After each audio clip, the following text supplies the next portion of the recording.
چلیں مزید آگے چلتے ہیں اور دیکھتے ہیں کہ بائبل مقدس جو ہے وہ مزید کیا پیش کرتی ہے. تو اس کے لیے ہم دیکھیں کہ بائبل مقدس کی آیت جو ہے کتاب جو ہے پیدائش ہے، باب ہے 9 اور آیت نمبر 20 تا 22 تک ہے، جس میں لکھا ہے نوح علیہ السلام نے کاشتکاری شروع کی اور انگور کا ایک باغ لگایا. جب اس نے اس کی کچھ مے پی تو متوالا ہو گیا اور اپنے خیمے میں ننگا ہی جا پڑا. کنعان کے باپ حام نے اپنے باپ کو ننگا دیکھا. تو دیکھیں کس خوبصورت انداز سے ہمارے سامنے نوح علیہ السلام کا کردار پیش کیا جا رہا ہے، یعنی کہ نمائندہ خدا کے نمائندے ایسے ہوتے ہیں. کیا خدا کے نمائندوں کی یہی ڈیوٹی ہوتی ہے؟ کیا خدا سلیکٹ کرتے ہوئے اتنا بھی نہیں جانتا کہ وہ کس کو اپنا نمائندہ منتخب کر رہا ہے؟ یہ خدا کو ریپرزینٹ کرنے والی شخصیت کے بارے میں جو ہے وہ بائبل مقدس ہمیں بتا رہی ہے کہ وہ ننگے ہو گئے تھے اور انہوں نے شراب پی اور وہ متوالے ہو گئے تھے. اب دیکھتے ہیں کہ نوح علیہ السلام کے بارے میں قرآن حکیم کیا کہتا ہے. تو قرآن حکیم سورہ آل عمران آیت نمبر 33 ہے، جس میں لکھا ہے کہ خدا نے نوح کو تمام عالمین کی ہدایت کے لیے منتخب فرمایا. سورہ نوح آیت نمبر 1، ہم نے نوح کو ان کی قوم کی طرف بھیجا تاکہ ان کو تنبیہ کرے، نہ کہ ان کے سامنے خود ایک گناہ گار شخص کے طور پہ کھڑے ہوں. اگر نوح علیہ السلام میں بھی ایسی ہی کبھی حرکتیں جو قوم کرتی تھی وہ کرتے تو وہ کس طریقے سے ان کی ہدایت اور رہنمائی کر سکتے تھے؟ لہٰذا قرآن حکیم اس کو کریکٹ کر کے پیش کرتا ہے اور کہتا ہے کہ وہ اسی لیے گیا، وہ اپنی قوم کو تنبیہ کرنے والے تھے اور عالمین کی ہدایت کے لیے انہیں منتخب کیا تھا، وہ ہدایت یافتہ تھے. اور جگہ جگہ پہ آپ دیکھ سکتے ہیں قرآن حکیم انبیاء کو صالحین سے تعبیر کرتا ہے، یعنی کہ وہ صالح ترین افراد ہوتے ہیں جن کو خدا منتخب کرتا ہے. تو بائبل مقدس کہتی ہے کہ استغفر اللہ نعوذ باللہ، وہ ننگے ہو گئے شراب پی کے اور انہیں پتہ ہی نہیں چلا، وہ متوالے ہو گئے. پھر آگے چلتے ہیں. پیدائش کا باب ہے 12، اس کو پورا پڑھیں. پیدائش کا باب 12 اور 20 پورا پڑھیں، جس کے اندر حضرت ابراہیم علیہ السلام کی جو شان ہے وہ بڑے خوبصورت انداز سے پیش کی گئی ہے.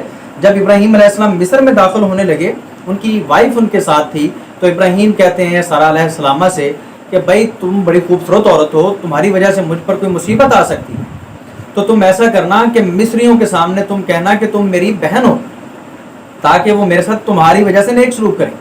اور دوستو اگر آپ یہ باب پورا پڑھیں گے دونوں ابواب، تو آپ دیکھیں گے کہ بالکل مصریوں نے پھر نیک سلوک کیا.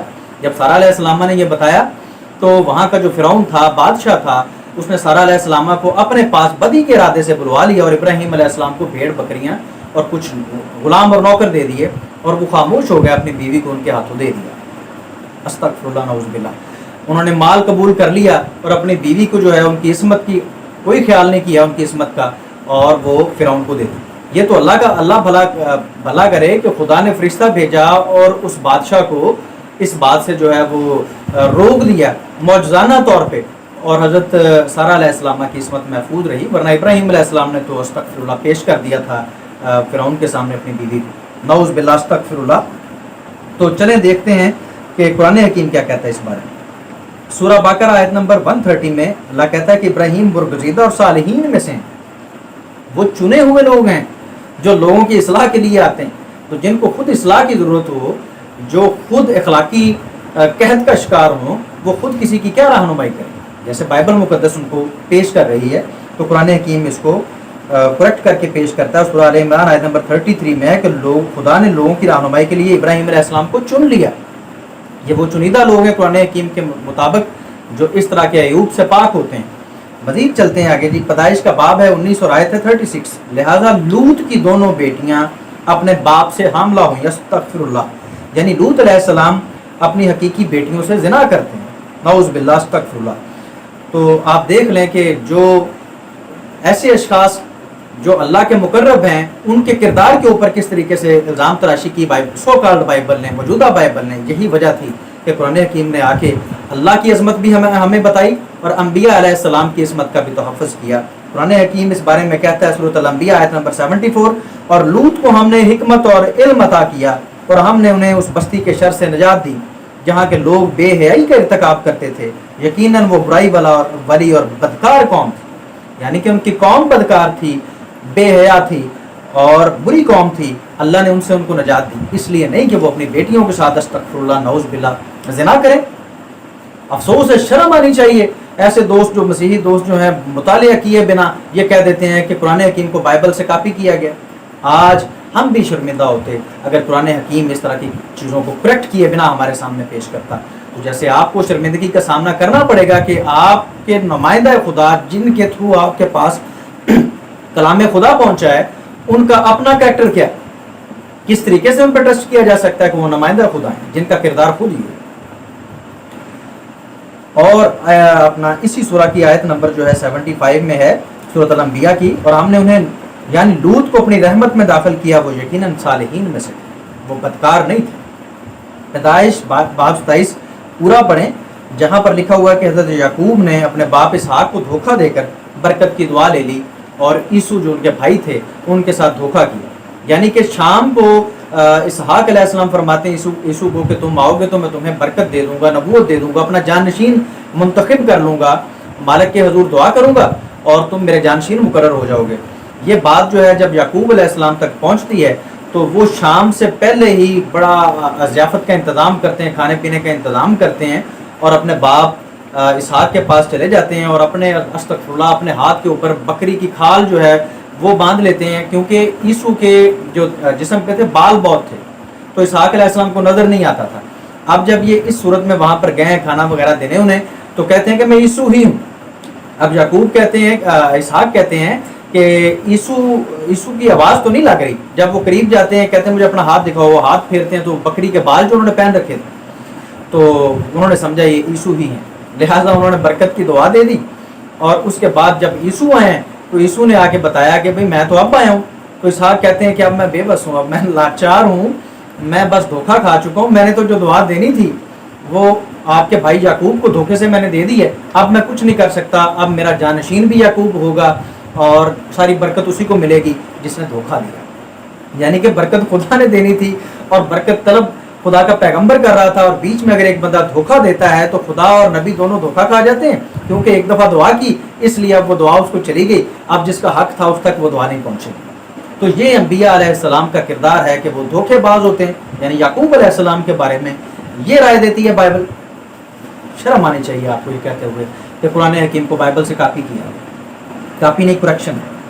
آپ پورا باب یہ ضرور پڑھیے گا، باب بائبل کا پیدائش کا باب نمبر 27، خروج کتاب ہے بائبل کی، باب ہے 32، آیت ہیں 2 تا 4۔ اس میں لکھا ہے کہ حضرت ہارون سونے کا بچڑا اپنی قوم سے کہتے ہیں کہ میں آپ کے لیے میں ایک معبود بناتا ہوں، ان سے سونے کی بالیاں اور سونے کے سارا سامان لے کے ایک بچڑا بناتے ہیں اور خود بھی پوجتے ہیں، اور اپنی قوم سے کہتے ہیں، یعنی کہ یہ منتخب بندے تھے جنہوں نے اپنی قوم کی ہدایت کرنی تھی، بت پرستی سے روکنا تھا، وہ خود بت بنا کے بچڑا بنا کے وہ اس کو پوج رہے ہیں اور قوم کو بھی دعوت دے رہے ہیں کہ یہی ہمارا خدا ہے۔ استغفر اللہ۔ حضرت ہارون علیہ السلام کے بارے میں یہ بائبل کی رائے ہے۔ اب قضات کا باب 16 دیکھیں اور اس کی آیت نمبر 1 ہے، اس میں لکھا ہے کہ ایک دن سمسون علیہ السلام غزہ کو گئے، جہاں اس نے ایک فاحشہ کو دیکھا اور وہ اس کے ساتھ رات گزارنے کے لیے اندر چلے گئے۔ اب دیکھتے جائیں کہ کس طریقے سے یہ لوگ جن کو ہم نبی سمجھتے ہیں، جن کو ہم خدا کا نمائندہ سمجھتے ہیں، ان کا کردار کیا ہے۔ وہ دھوکے باز ہیں، استغفر اللہ، وہ زناکار ہیں، اور ایسے لوگ ہماری ہدایت کا کیا کام کر سکتے ہیں؟ یہ تو ہمیں پوچھنا چاہیے۔ اور کس طریقے سے ممکن ہے کہ یہ خدا کا اوریجنل پیغام ہم تک پہنچائیں، جن کو آپ نمائندہ خدا کہتے ہیں، ان کا یہ کردار، جن سے آپ نے خدا کا کلام وصول کرنا ہے، جن کو خدا بھی اپنا نمائندہ ڈکلیئر کرتا ہے، شرم آنی چاہیے ان کے بارے میں ایسی رائے رکھتے ہوئے، ایسی سوچ رکھتے ہوئے اور ایسے الزامات ان پہ لگاتے ہوئے۔ تو سیمویل کا باب ہے 2، سیمویل 2 ہے، باب ہے 11۔ یہ بھی آپ کو مکمل پڑھنا پڑے گا، بڑا مزہ آئے گا آپ کو، کہ جہاں پر لکھا ہے کہ حضرت داؤد علیہ السلام نے استغفر اللہ ایک عورت سے زنا کر لیا اور اس کے ہاں بچہ ہونے والا ہو گیا۔ شوہر اس کا کافی مہینوں سے جنگ پہ گیا ہوا تھا۔ اب جب بچہ ہونے والا ہو گیا تو داؤد علیہ السلام پریشان ہو گئے کہ جب آئے گا تو اس کو پتہ چل جائے گا اور یہ معاملہ خراب ہو جائے گا، لہذا داؤد علیہ السلام جو ہے اس کے مرد کو، اوریہ کو قتل کروا دیتے ہیں۔ قتل کروا کے تو پھر اس کی بیوی سے، اب بیوی کو اپنے حرم میں لے جاتے ہیں، اپنے دربار میں لے جاتے ہیں، اپنے محل میں لے جاتے ہیں۔ استغفر اللہ۔ یعنی کہ نبی قاتل ہوتے ہیں، نبی زناکار ہوتے ہیں، نبیوں کا یہ کردار ہوتا ہے۔ سیمویل 2 ہے، باب 16 ہے، آیت 22 ہے۔ انہوں نے داؤد کے بیٹے ابی سلوم کے لیے خیمہ لگا دیا اور وہ تمام اسرائیل کے سامنے اپنی باپ کی حرموں کے پاس جانے لگا، یعنی 10 ستیلی ماؤں کے ساتھ سرعام زنا کیا اور سب اسرائیل کے سامنے کیا اور سب دیکھتے رہے۔ یہ ہے انبیاء اور انبیاء زادے۔